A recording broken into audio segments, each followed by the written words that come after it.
Yan mga kabasic, bumili tayo ng bago ng carburetor PZ30. Okay, sa mga 200cc na Rusi, mga ganyan. Yan, or CJ1, CJ200, yan. Almost the same siya, walang pinagkaiba. Okay, sa stock niya. Ganyan dapat pag bumili tayo, no, almost the same. At saka the same talaga, no, pang 200cc yung bibili natin.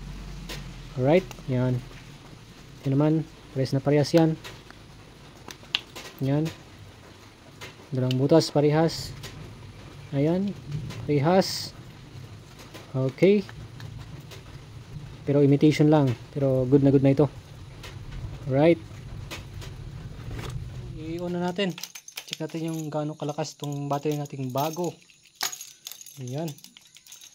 On natin. Ayan, bagong carb din, oh. Alright. Start natin. Lakas, oh. Yun, oh. Grabe. Ganda. At yun, syempre kailangan i-observe natin yung ating carburetor kung wala na siyang overflow at good ang kanyang tuno.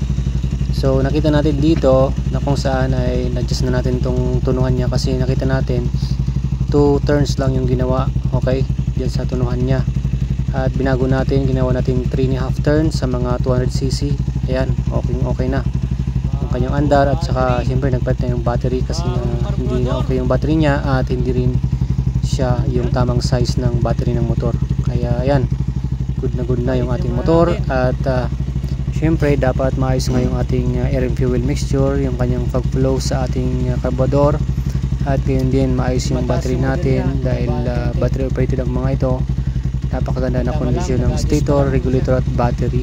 Alright, so yun lang mga kabisik. Thanks for watching, and please like, share, and follow. God bless everyone.